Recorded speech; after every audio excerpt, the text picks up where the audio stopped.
Welcome back, patreon.com/slash the Derrick Lamon Experience, your one-stop shop for your gaming news.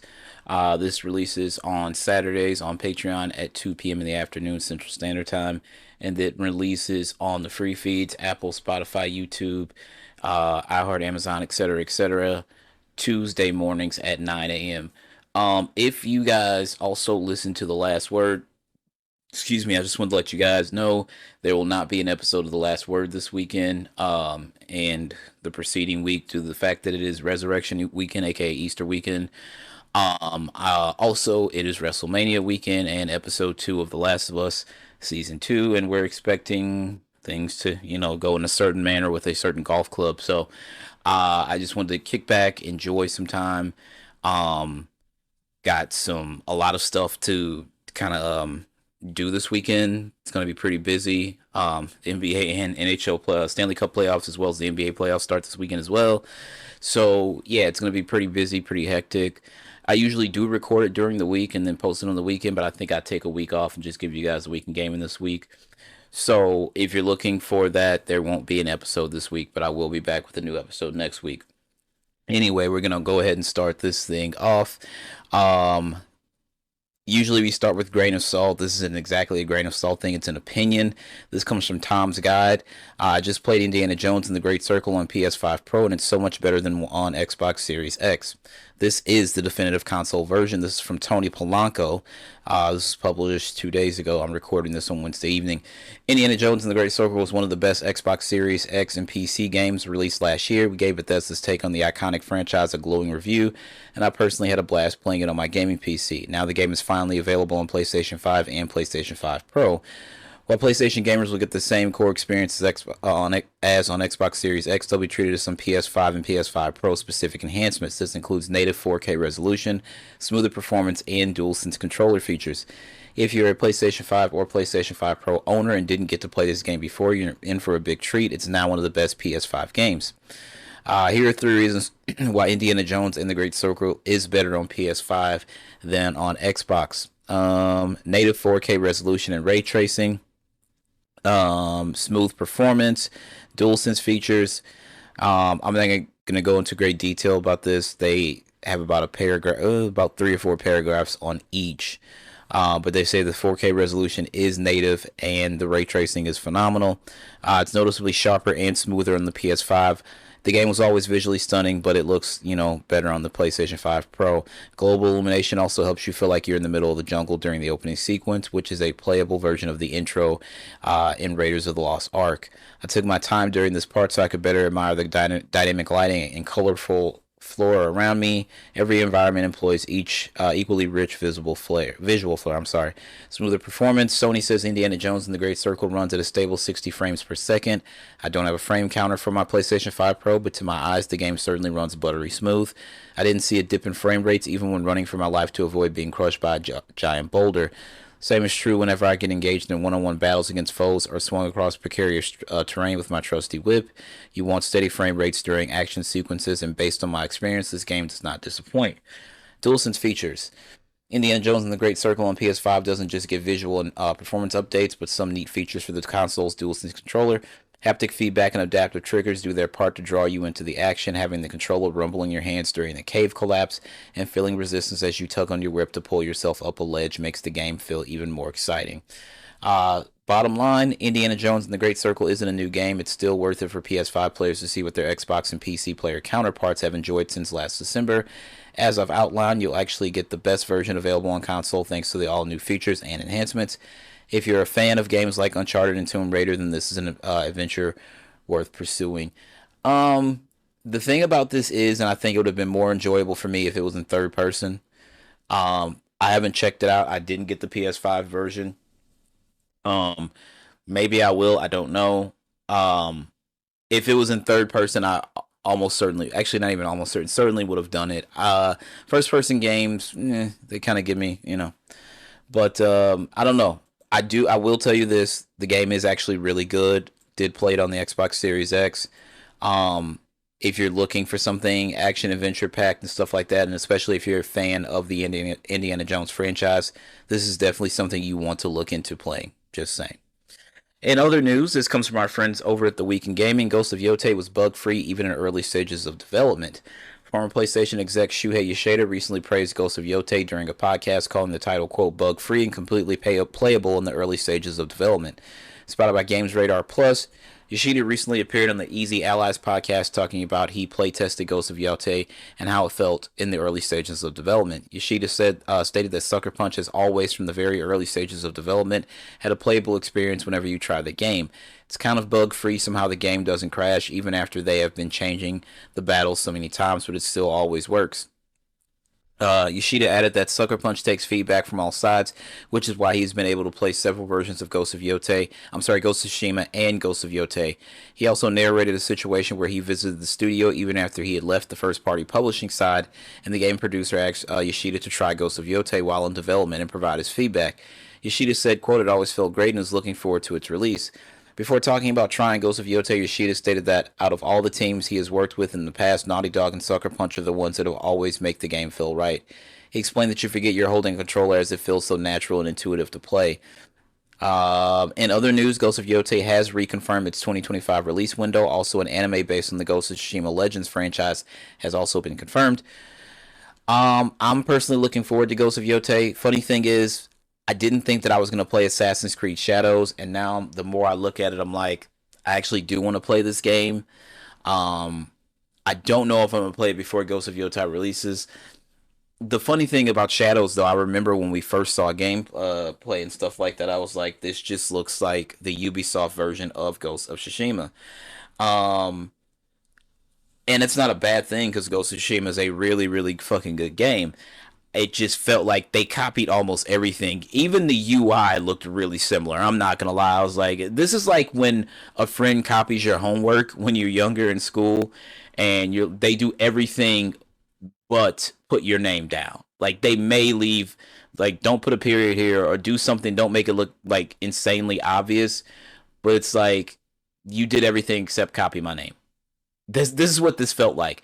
Now the final build of the game may be different. I don't know. I obviously would be playing it on PlayStation 5 Pro to get the PS5 Pro enhancements. But it is on my short list of games to play, so hopefully I will be checking that out pretty soon. Um, Interestingly enough, speaking of Ubisoft, this also comes from our good friends over at Insider Gaming.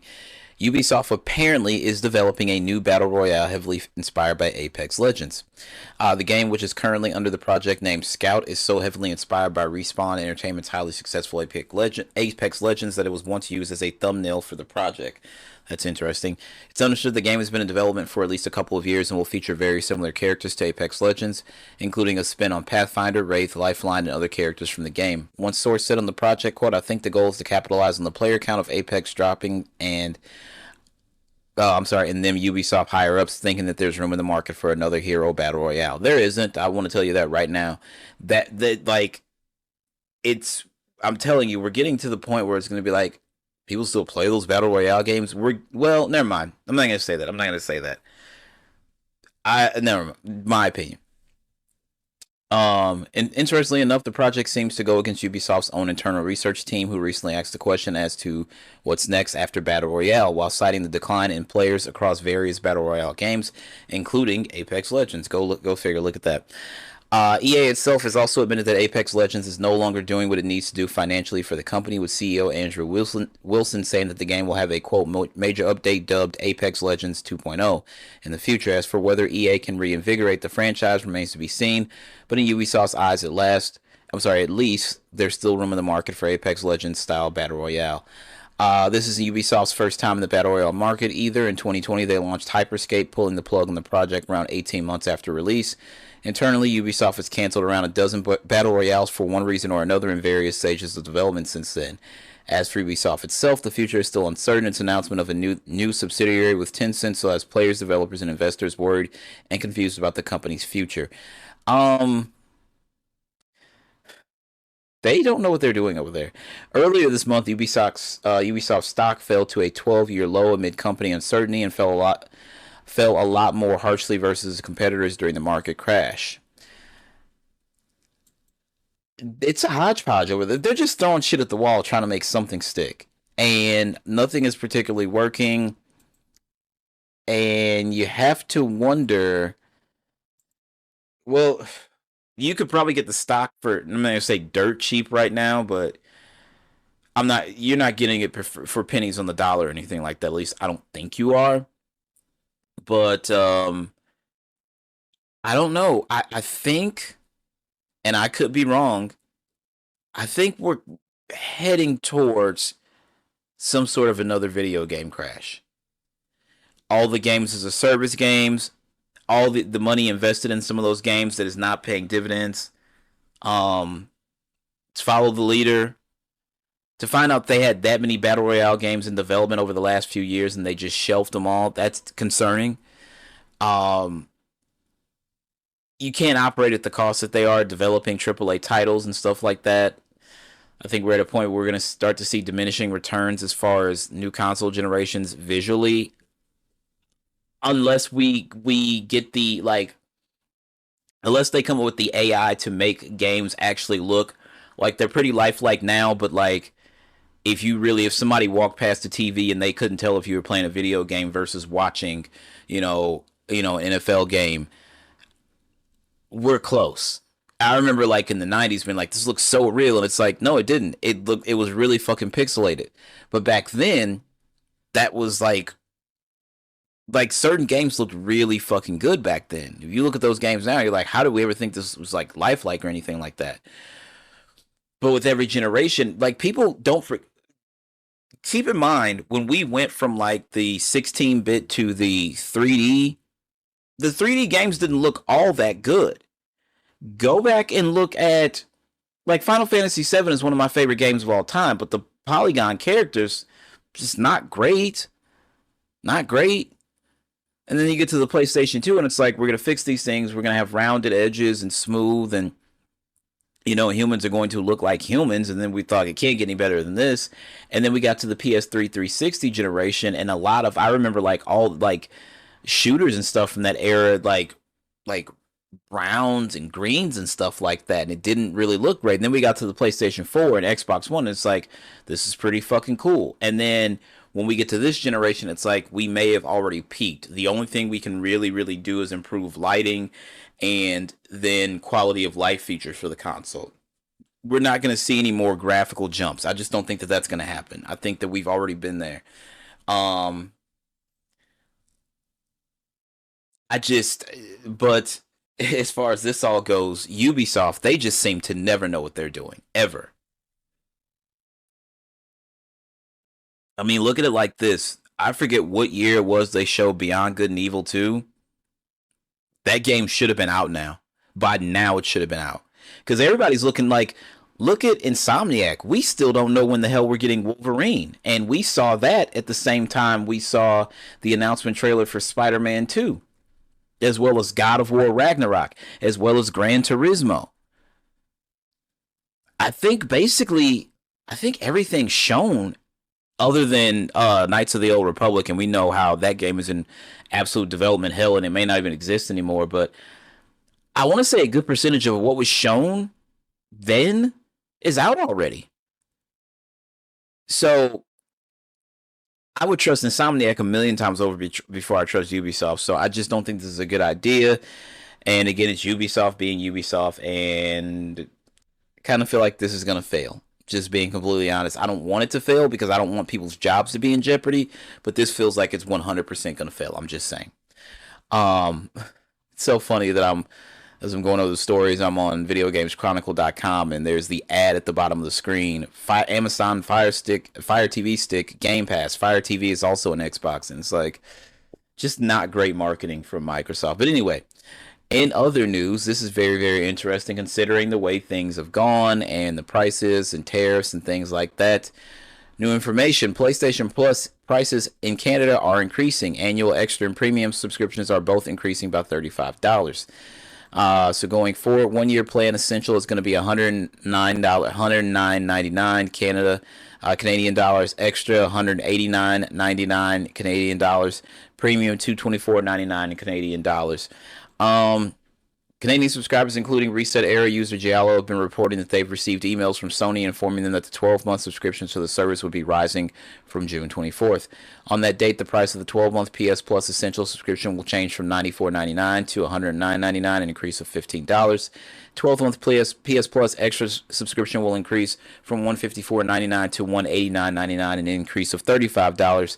And then also the 12-month PS Plus Premium subscription will increase from $189.99 to $224.99, an increase of $35 as well. According to Sony's email, quote, the price adjustment will enable us to continue bringing high-quality games and benefits to your PlayStation Plus subscription service. This is the second time Canadian players have seen their PlayStation Plus prices rise following a hike in 2023. Before then, Essential cost $69.99 a year, Extra cost $114.99 a year, and Premium cost $139.99 a year. The second price increase now means that since the three-tier system originally launched in Canada, Essential has risen by a total of $40 per year. Extra has risen by $75 per year, and Premium has risen by $85 per year. Sony's email states that because the price increase doesn't come into effect until June 24th, anyone whose 12-month subscription is due to renew before then will be charged the existing price. However, anyone who makes changes to their existing membership before June 24th, such as upgrading or downgrading to a new tier, will have their plan instantly updated according to the new prices. Don't change your tier. This is the latest example of Sony rising prices in recent weeks. Earlier this week, it announced that it would be increasing the price of the PlayStation 5 Digital Edition in the UK, Europe, and Australia for the second time, making the console looks like 70 pounds or euros. I don't know. Anyway, PS5 Digital Edition now $499.99 in Europe, up from its previous price of $449.99, an increase of $50. It costs $399.99 at launch. Meanwhile, in the UK, the console now costs $429.99, up from its previous price of $389.99, an increase of $40. This one launched at $359.99. In a statement on the official PlayStation blog earlier this week, SIE Vice President of Global Marketing Isabel Tomatis said in a statement, quote, with a backdrop of challenging economic environment, including high inflation and fluctuating exchange rates, looking right at you, dumbass Trump, SIE has made the tough decision to raise the recommended retail price of the PlayStation 5 console in select markets in Europe, Middle East, and Africa, Australia, and New Zealand. Somebody's got to foot the bill because sales of consoles and things like that are going to slow up in the US because of the tariffs, because of the importing prices. They've got to get that money somewhere. It sucks that other people have to pay for somebody else's mistakes, but it looks like that's what's going on. Don't quote me on that. It's just my opinion. And actually, since we're there, we might as well get into this. This was our top story, and I have other stories to get to, but let's go ahead because we're at this point already. This coming from our good friends over at VGC.com. Unlike smartphones, Nintendo Switch 2 and other video game consoles won't be exempt from Trump tariffs. That is the law of the land, ladies and gentlemen. You thought that, it's like, no, smartphones is different. So, when the new iPhone comes out or whatever, new Galaxy or whatever, you guys are good. Don't worry about it. But consoles, we're in a bit of a trouble. President Donald Trump has announced that smartphones, computers, and other devices will be exempt from tariffs, but video game consoles like the Nintendo Switch 2 will not. In a notice published over the weekend, U.S. Customs and Border Patrol said specific goods will be exempt from the 10% global tariff on most countries and its Chinese import tax, which is set to send tech prices skyrocketing. Due to the large number of components manufactured in China and the assembly of the products themselves, it was estimated that new smartphones and laptops would increase in price by hundreds of dollars, but the new exemptions have lessened the potential impact on these products. A notable exception from the list of exempt products, however, is video game consoles and all related accessories. Like computers and smartphones, the bulk of video game console manufacturing takes place in China, Vietnam, and other countries affected by tariffs. Foxconn builds a lot of that stuff, and it's over there. No justification has been given as to why certain technology products have been made exempt, while video game consoles and accessories haven't. Earlier this month, Trump introduced a blanket 10% tariff on all imports, with countries like China, Vietnam, and Japan getting larger tariffs of 54%, 46%, and 24% respectively. Since most of Nintendo's imports into the U.S. come from Vietnam and Cambodia, Trump's decision to apply a 46% tariff on Vietnam could potentially have an effect on the price of Nintendo hardware, most notably the upcoming Switch 2. Reportedly, Nintendo moved most of its production from the Switch 2 to Vietnam, for the Switch 2 to Vietnam in an effort to skirt potential tariffs. As a result, last week Nintendo said it was delaying Switch 2 pre-orders in the US and later Canada so it could assess market conditions due to the country's turbulent financial situation. It was subsequently announced that while Trump has increased China's tariff up to 125%, he has decided to pause all other tariff hikes for 90 days, meaning his 10% tariff applies to all other affected countries, including Vietnam. According to a report at Bloomberg, Trump's decision to pause the hikes means it's likely that Nintendo will keep the U.S. Switch 2 price at $450 at least until the 46% tariff kicks in. Earlier this month, U.S. video game trade group, the Entertainment Software Association, warned that the trade tariffs imposed by U.S. President Donald Trump are, quote, going to have a real and detrimental impact on the games industry, especially if the hikes beyond 10% are also implemented. We saw this coming. This guy's a snake oil salesman, and nobody believes in this bullshit but him and his stupid followers. And they'll be like, well, stop playing video games, grow up, be adults, be men. We're Proud Boys. Listen, I don't give a fuck about any of you. I just want to be very clear about that. And my karma's beautiful. I'm not downtrodden or anything like that. This is a terrible situation, point blank period.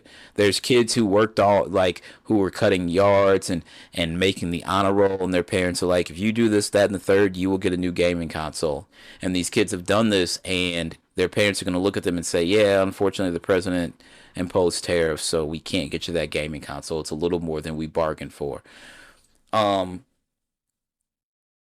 that's just one example, right? There could be a lot of things that happen. Think about people who are disabled and now they can play video games using adaptive controllers and things like that. And this may be how they get their joy and stuff like that. Does Donald Trump care? Absolutely not.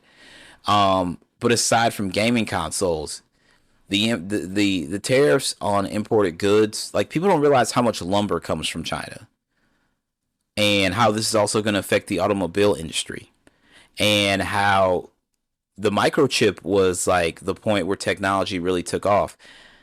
Do you know how many chips are in like damn near everything we use? Like for your car to run Apple Play, do you know what kind of chipset it needs?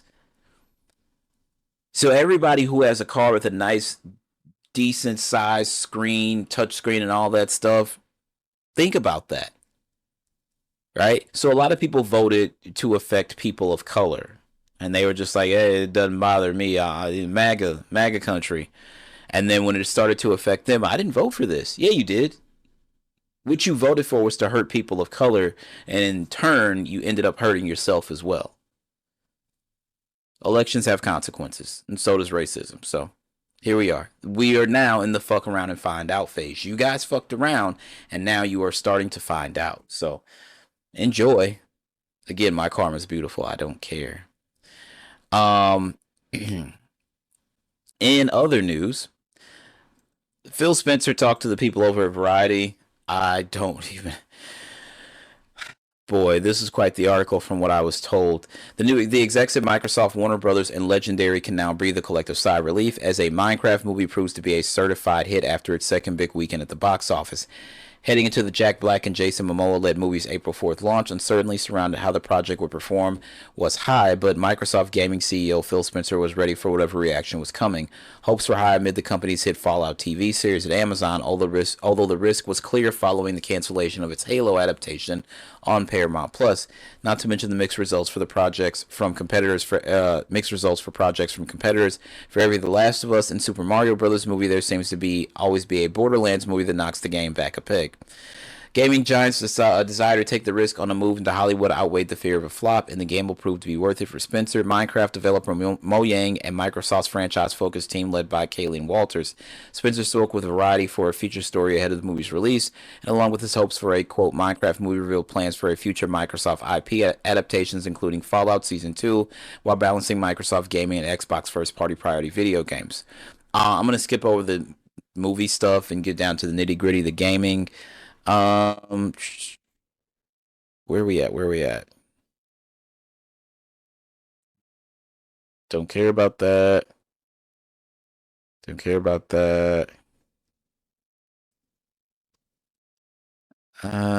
talking a lot of TV. On the gaming side, what titles are you most excited about for the rest of the year? Spencer says, for us in the rest of the calendar year, I really feel great about the slate of games. We just had Avowed come out, and I have to go backwards and just say Obsidian continues to do a great job. We've obviously talked about the Outer Worlds too, South of Midnight, Doom. There's more stuff, some stuff that's unannounced, and I'm walking in my head to make sure I don't leak anything. With the successful launch of Indiana Jones and the Great Circle back in December and the upcoming release on PlayStation, do you have larger plans for updates to that game as well as a potential franchise? Spencer says, I will say we're happy with Indy and the players and the reception. We do think there's life in the franchise. I'm just going to leave it at that. We're launching on PlayStation here pretty soon. I think that'll be a cool moment. I was really inspired by Machine Games taking someone else's IP and doing something so unique.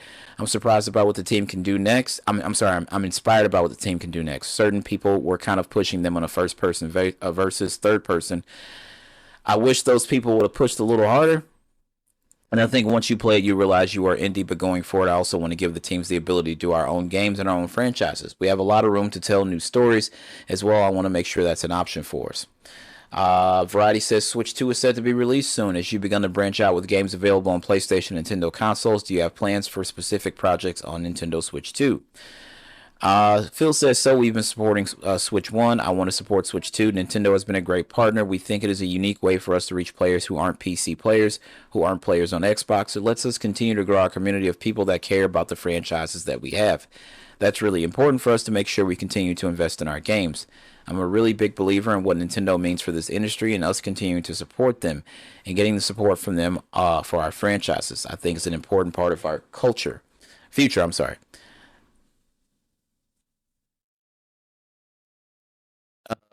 I'm gonna pause there 1 second, just a second. Right, then went on to ask Phil, does Nintendo revealing its next gen console make you antsy to announce what Xbox has coming next in that space? Phil's response, no, I think all of us in the industry should focus on our communities and the player base that we're building. I get inspired by what a lot of different creators do and other platform holders, but I believe in the plans that we have. Obviously, we're evolving what it means to be an Xbox and meeting players in so many different places. There are 3 billion people who play video games on the planet. I get up every morning to think about how Xbox can be more relevant to the 3 billion people who play.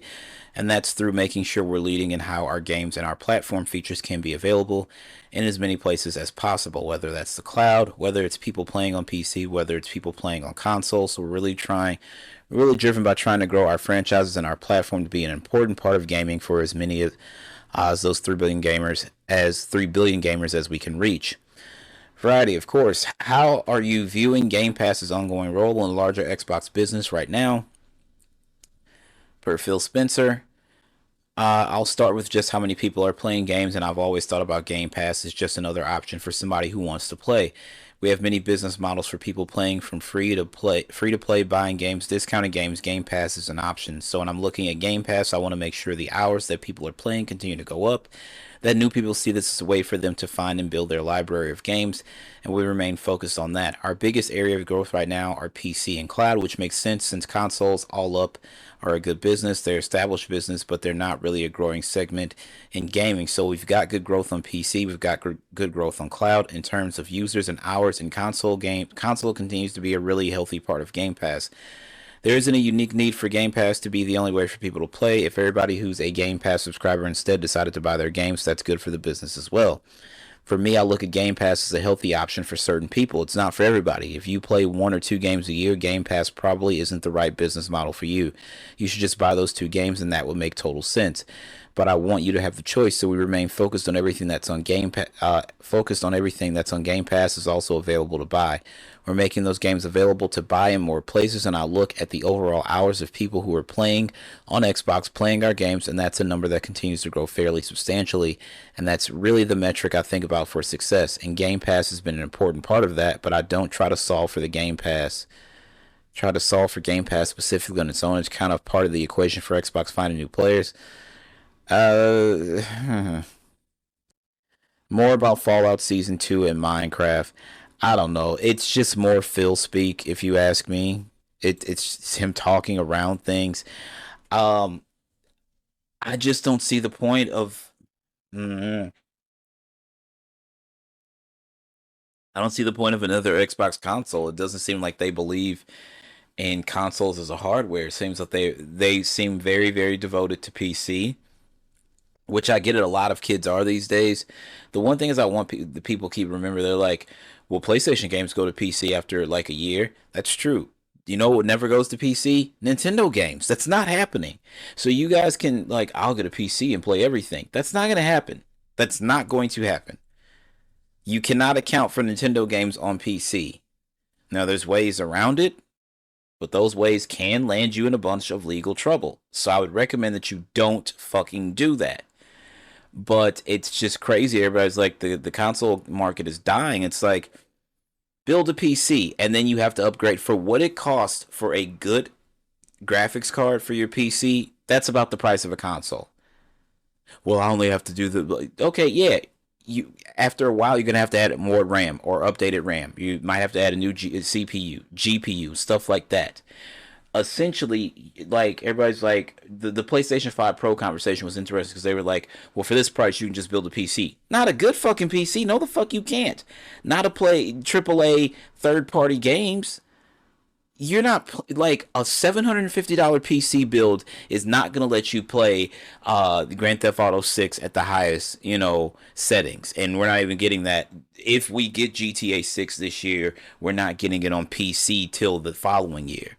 I just think that people are being absolutely ridiculous and they want console gaming to die. And it's like, oh, this streamer I watch has this PC and this streamer I watch has this PC. And it's like, that's perfectly cool. But I also need people to understand that you just can't buy a webcam and buy a mic and turn around and be rich the next day. Oh, well, such and such is a streamer, so I'm going to stream. There's a lot of kids who believe like that's a thing. You need to focus on your fucking homework. Watch those streams and that's perfectly fine. But it just doesn't work like that. There is no fast track to success. And I don't think like what if this Xbox thing turns out to be true and they really are like integrating Steam into the next Xbox and Sony's like no fucking way. Cuz at that point it's like, "Oh, well I can play Spider-Man. I don't need a PlayStation." Da da da da. There's no way Sony's just going to let that be rolled out without trying to stop it in some form or fashion. And everybody's like, well, Microsoft is giving Xbox games to Sony. That's their choice. And also keep in mind they're doing that because they're in third place and they've got to get that money back. When you spend $80 billion on two publishers, you have to get that money back. When you're in third place, you have to pull out all the stops. That's why backwards compatibility and Game Pass and things like that existed for Microsoft. Like, don't be a fucking fool. So I this conversation will never get old because people will always try to defend something, and I don't know. It just feels like this is really fucking stupid. I'm not blaming Phil. I just feel like it's a lot of Phil speak. He's a silver tongue fucking guy, and no matter what happens, the proof can be right there in their face, and people will still be like, no, Xbox is fine. But they're not. And I'll tell you why PlayStation isn't even fine. Because essentially people are going to look and be like, why do I need a PlayStation 5 if you're not releasing any first party games and everything that's coming, it's like, oh, it's the best place to play it is on PlayStation. Yeah, but you can buy a PC, and if it's a really, really good one, then that's a really good fucking place to play it as well. So this is going to be the next couple of years in gaming are going to be very, very fucking interesting because we're winding down on this generation. Whether you want to accept it or not, it's 2025. It's 2025. And come November, these consoles will be 5 years old. Just saying. Now, the conversation about buying games versus subscribing and digital and things like that, it's very interesting considering the fact that IGN has this article where Ubisoft, who we talked about a little bit earlier, Ubisoft has insisted that buying a game doesn't give players unfettered ownership rights to it, only a limited license to access the game. The Megacorp's comments come as it sought to dismiss a case brought by two unhappy The Crew players who took the company to court for shutting down its original racing game last year. Let me tell you something. Legal representation is not cheap, especially not here in the old capitalistic United States of America. That's number one. If they shut down the servers, they just shut down the servers. I may love the game. I'm not getting a fucking lawyer and taking the company to court, especially a publicly traded company.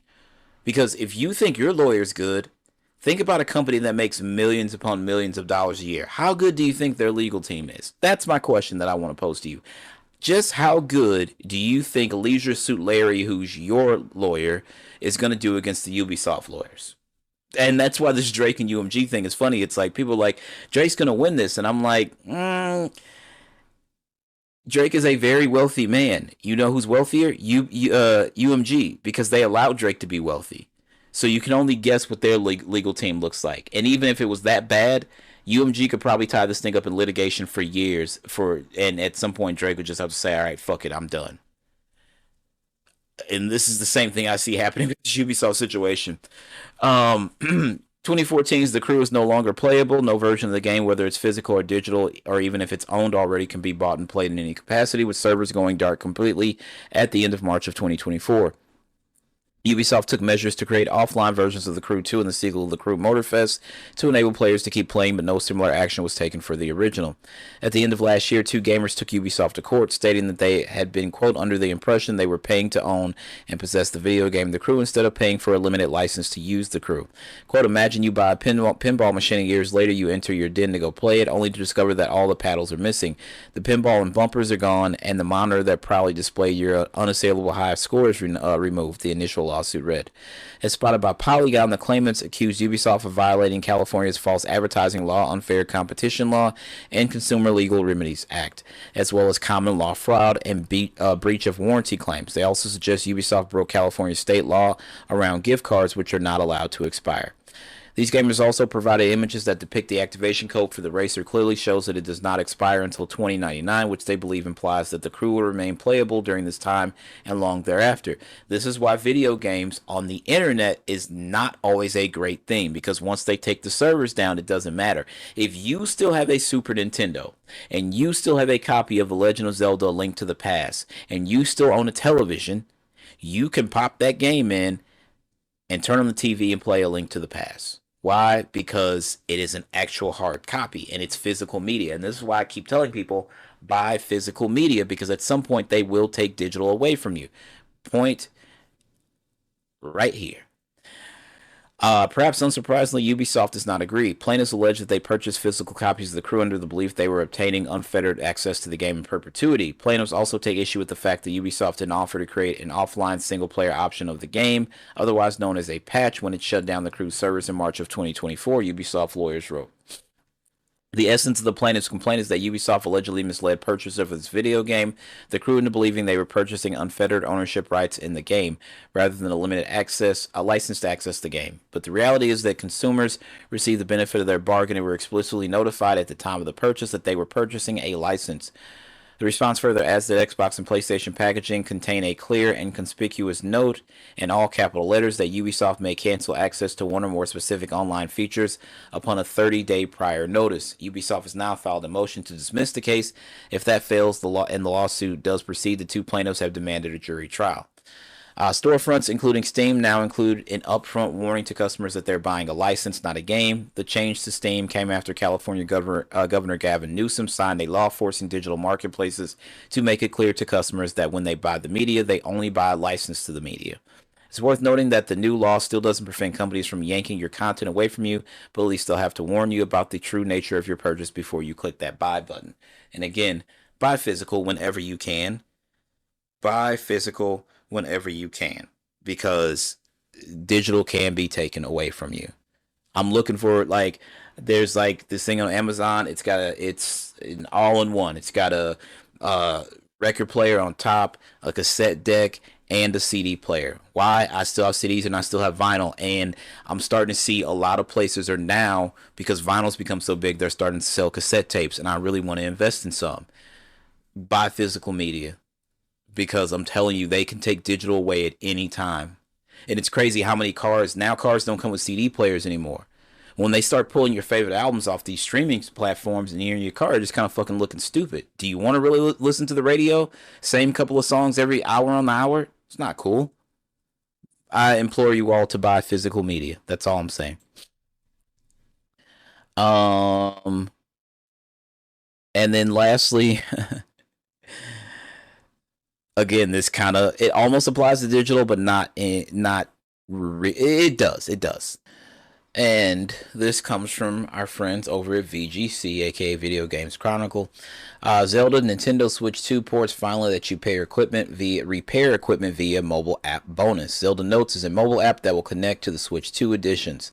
Nintendo Switch 2, The Legend of Zelda Breath of the Wild, and Tears of the Kingdom ports look to set to fix one of the two game's most divisive features via its mobile app connectivity. They're locking weapon repairs behind the app if you have the Switch 2 edition. This is crazy. This is all people wanted. One of the most common things that people wanted for Tears of the Kingdom, I remember saying weapons that don't break.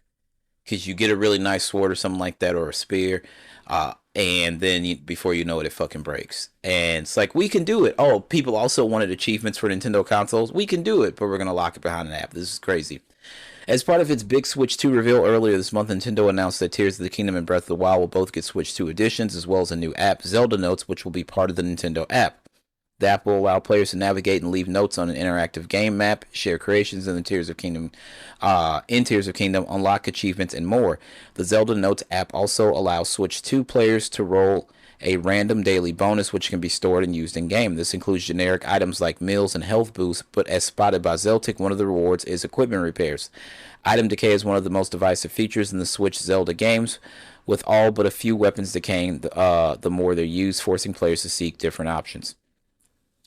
Here's my thing. Number one, over time, weapons, this does really happen. But because they're having to stretch this whole adventure out into one game, I see why they're quicker. Once you get the Master Sword, you shouldn't. I'm sorry, it has to be regenerated, and I think it's like 10 minutes or something like that. You have to wait before it re-energizes and shit like that. That's fucking stupid. It's the fucking Master Sword for a reason. I don't think that, like, if you want to do the other ones, that's fucking whatever. Whatever. But not the Master Sword. That's fucking stupid. That's just really fucking stupid in my opinion. Um, Tears of the Kingdom did introduce an obscure trick by which players could trick an enemy into repairing some items, but this method is limited and can't be used on all weapons. Since item decay is a core feature of both Breath of the Wild and Tears of the Kingdom, introducing repairs has the potential to significantly alter the game balance. However, it's worth noting that the repair bonus is rewarded randomly, and it can only be rolled once every 24 hours. The Switch 2 edition upgrades for Breath of the Wild and Tears of the Kingdom will be included for Nintendo Switch Online Plus expansion pack. Members, as part of their subscription, can be purchased separately for those not on that subscription tier. Both games' upgrades will include improved resolution and frame rates, HDR support, plus the new Zelda Notes feature, which allows players to access the game map, achievements, and other features via their mobile device. Zelda Breath of the Wild and Tears of the Kingdom are due for release alongside Nintendo Switch 2 on June 5th. VGC played Nintendo Switch 2 following this month's Nintendo Direct, and you can read the full impressions over there at videogameschronicle.com. Again, this is really fucking crazy, and it's greedy on the part of Nintendo. People were complaining that Sony, like, they're charging yeah, but $10, it's not the upgrade price that bothers me, because like I said, PlayStation does the same thing. I spent the $10 for the upgrade of Days Gone, and I think that goes live sometime next week or maybe after that, I don't remember. But locking achievements and weapon repair and like locking these things behind a paywall on a mobile app is absolutely fucking crazy. Like, all the talk about PlayStation being anti-consumer, like, Nintendo is right there. Nintendo's right there, and I'm telling, well, they have like, shut the fuck up. Shut up. This is bad. Point blank. Period. You cannot defend this. Anybody that tries is out of their fucking mind. You cannot defend this. I remember the 360 PS3 generation where all these games started popping up with online multiplayer. And it's like, why does Uncharted need a multiplayer? It doesn't. Like, it's an adventure game. Like, what the fuck? And I started seeing it everywhere. And I was like, okay, this is what they do. They want to squeeze more life out of the game. So you get this DLC, you get all this stuff. At that point, they made it okay for things like microtransactions and locking standard stuff in games behind a paywall. And then pay this much to play 3 days earlier. The early access and this, that, and the third. And it's like people are complaining about the price of base games. I'm sorry, I'm gonna complain about shit like this because this is just really absolutely ridiculous. And Nintendo ought to be ashamed of themselves. But again, if you've read the book Console Wars, not watch the documentary, but read the book. When you read that book, none of the shit Nintendo pulls will surprise you at all. That's all I'm gonna tell you. Nothing they do surprises me. Anyway, that's all I got for you guys. I'm gonna go ahead and put a bow on this thing and get to the rest of my week and weekend. I hope you guys enjoy. I'm gonna end this like I end everything else. Believe in yourself first and foremost, because if you don't believe in yourself, of course, nobody else will believe in you. As always, my name is Derrick Lamon Jackson, and that is my time. Y'all have a good one. Happy WrestleMania week to all those, WrestleMania weekend to all those that celebrate. And if you're hearing this on the free feeds, hopefully you got to see WrestleMania night 1 and 2 and see episode 2 of The Last of Us season 2. Anyway, that's it for me. I'm out of here. You guys have a good one. Peace out.